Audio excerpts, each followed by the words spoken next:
কলেজের second year, এখানে আমরা সবাই মিলে একত্রিত হয়েছি একটা যৌক্তিক দাবি আদায়ের জন্য। এটা আপনারা সবাই জানেন, সারা দেশের মানুষ জানে যে আমরা অনেকদিন যাবতীয় সারা বাংলাদেশে আন্দোলন এবং দাবি দেওয়া একটা শান্তিপূর্ণ আন্দোলন সবাই করতেছি।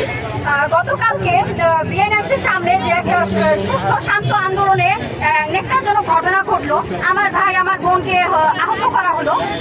এটা আসলে পুরো নাচ সমাজের উপর এসে বর্তায়। তো এই লজ্জা শুধু আমাদের না, এটা পুরো নাচ সমাজের উপর লজ্জা। তো এটা শুধুমাত্র যে ডিপ্লোমা এবং মিডওয়াইফারিদের উপরই এসে বর্তায়, অন্য কারো সাথে সংশ্লিষ্ট না, বিষয়টা এরকম না। তো আমি আহ্বান করব আমার সকল নার্সকে, আমরা আসলে কোনো ধরনের বৈষম্য চাই না, আমরা কখনো কোনো ধরনের বৈষম্য করি না। আমরা আসলে সবাইকে আহ্বান করব আমাদের পাশে এসে দাঁড়াতে, একজন নার্সের পাশে এসে দাঁড়াতে। আসলে কোনো ডিপ্লোমা নার্সের পাশে এসে দাঁড়াতে বলবো না, নির্দিষ্ট করে একজন নার্স যে কিনা আহত হয়েছে, তার উপর অত্যাচার করা হয়েছে, সে সুষ্ঠুভাবে দাবি আদায় করতে গিয়ে সে আহত হয়েছে, পুলিশের নির্মমতার শিকার হয়েছে।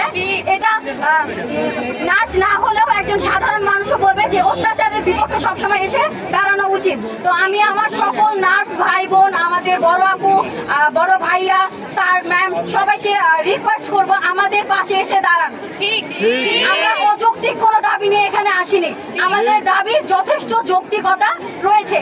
সবচেয়ে বড় বিষয় বিএনএফসির সামনে যে ঘটনাটা ঘটলো, এটার জন্য যথেষ্ট, এটা খুবই লজ্জাজনক সকল নার্স সমাজের জন্য। এটার সুষ্ঠু বিচার তো করতেই হবে, সুষ্ঠু বিচার আমরা চাই, এর শেষ আমরা দেখে ছাড়বো। নার্স যেহেতু রাস্তায় এসে আজকে আমরা দাঁড়িয়েছি, আমরা গত আন্দোলনে দেখেছি আমরা এই দেশ থেকে স্বৈরাচারকে দেশ থেকে বিতাড়িত করেছি।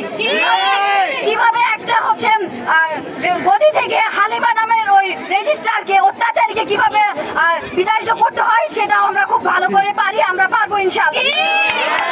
আর আমি আমার সকল নার্স ভাই বোন, বড় আপু ভাইয়া, স্যার ম্যামদেরকে রিকোয়েস্ট করব যে নার্সদের পাশে এসে দাঁড়ান।